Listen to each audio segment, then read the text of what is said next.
In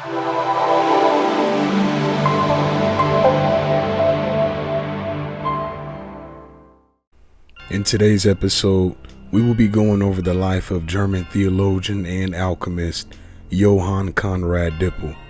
Konrad was born on August 10, 1673, and passed away at the age of 60 years old on April 25, 1734. Let's get started.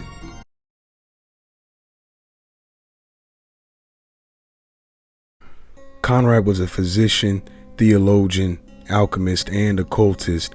While he was very knowledgeable in all of these areas in his life, when taking a look at his life, the main two titles that he lived up to the most were his dedication towards alchemy and theology. He studied theology, philosophy, and alchemy at the University of Gießen, obtaining a master's degree in theology in 1693. He published many theological works under the name Christinus Democritus, and most of them are still preserved. He turned to Hermetic studies and alchemy as a key to nature. Between 1700 and 1702, he engaged in bitter dispute with the Reformed court preacher Conrad Broesk in Offenbach, with whom he shared millenarian hopes for soon coming renewal in Christendom. He accused Broesk of compromise and collusion with the authorities after Broesk refused to publish Dippel's, quote, "The Scourging Papacy of the Protestants" on the Offenbach press. Dippel's reputation as a controversial theologian earned him both defenders and enemies throughout all of Europe. Emanuel Swedenborg was probably both his most notable supporter and later staunch critic. Swedenborg began as a disciple of Dippel, but eventually dismissed him as a, quote, "most vile devil who attempted wicked things." Swedenborg clarified that he was at first enamored by Dippel's emotionally charged writings and agreed with his attempts to dissolve traditional churches for a more personal faith and rejection of the Bible as the literal word of God. However, he eventually criticized Dippel as bound to no principles, but was in general opposed to all, whoever they may be, of whatever principle or faith, becoming angry with anyone for contradicting him. Swedenborg went so far as to suggest that Dippel was merely a cultish opportunist who used his theological charisma for his own financial gain and social influence, actively leading people away from traditional faith to, quote, "take away all their intelligence of truth and good and leaving them in a kind of delirium."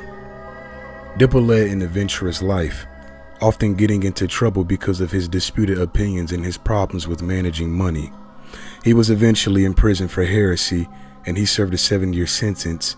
He created an animal oil known as, quote, "Dippel's oil," which was supposed to be equivalent to the alchemist's dream of the elixir of life. At one point, Dippel attempted to purchase Castle Frankenstein in exchange for his elixir formula, which he claimed he had recently discovered. The offer was turned down. According to Stahl, Dippel and the pigment maker Diesbach used potassium carbonate contaminated with this oil in producing red dyes. To their surprise, they obtained a Prussian blue color. Prussian blue was created by a Berlin paint maker named Johann Diesbach, who reportedly made it from potash, from which potassium chloride is derived, that he got from Johann Konrad Dippel, one of the chemical ingredients at the core of Dippel's work in a common chemical manufacturing compound today. There are claims that he practiced alchemy and anatomy during his stay at Castle Frankenstein. He was allegedly working with nitroglycerin, which led to the destruction of a tower at Castle Frankenstein, but this seems to be a modern myth, for it is an anachronism.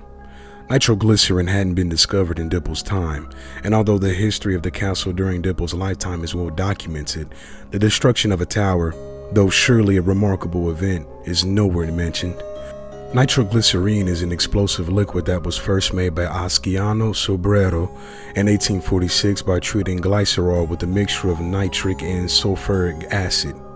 So the claim that Konrad was using this substance that resulted in the explosion of the castle he worked in is false. This substance again did not exist until the year 1846. Other rumors about Dippel appear to be modern inventions too. For example, that which said he performed experiments with cadavers in which he attempted to transfer the soul of one cadaver into another. Soul transference with cadavers was a common experiment among alchemists at the time. It was a theory that Dippel supported in his writings, thus making it possible that Dippel pursued similar objectives. Still, there is no direct evidence to link him to these specific acts. There is also no evidence to the rumor that he was driven out of town when word of his activities reached the ears of the town's people, though he was often banned from countries, notably Sweden and Russia, for his controversial theological positions. He also eventually had to flee Gießen after killing a man in a duel. Dippel did, however, experiment quite frequently with dead animals, of which he was an avid dissector. In his dissertation, Maladies and Remedies of the Life of the Flesh, Dippel claims to have discovered both the elixir of life and the means to exorcise demons through potions that he concocted from boiled animal bones and flesh. This is the same essay in which Dippel claimed to believe that souls could be transferred from one corpse to another by using a funnel. Some of Dippel's contemporaries, notably Johann Heinrich Jung, believed that toward the end of his life, Dippel lost his faith after years of bitter disputes with other Christian leaders, calling Christ an indifferent being. Dippel shifted all of his energy exclusively to his alchemical experiments.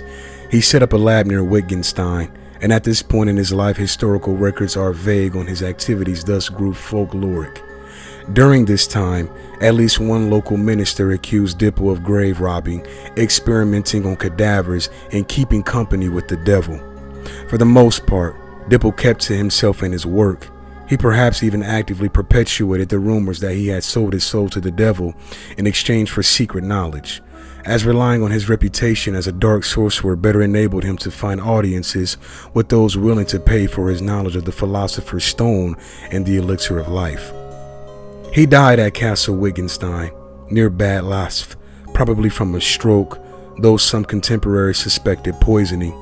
A year before his death, he wrote a pamphlet in which he claimed to have discovered an elixir that would keep him alive until the age of 135. It is obvious, looking at the life of Konrad, that although he was highly educated, he also became very impatient and arguably a man with unconventional ambitions. It also comes to my attention that even after dedicating a large part of his life to Jesus Christ, he lost his faith in him and then decided he would receive immortality, which the Son of Man gives to all those who serve him by the use of his own hands. What made Konrad certain that he can uncover the power of immortality by the way of using his own knowledge and life experiences? Was it pride? Was he blinded by his anger for Christ? Was he desperately trying to keep up with his claim that he would create such an elixir? If the man claimed to have found an elixir that could increase his lifespan until the age of 135, why didn't he take the elixir for himself? Did he not have all of the ingredients? Was he lying? Did he use the scientific method to prove this hypothesis, or did he just blatantly claim such a thing? There are no clear answers to any of these questions, and we may never know the full details, if ever know the full details of all of his motivations. But I want to thank you all for watching today's video, and I'll see you all next time.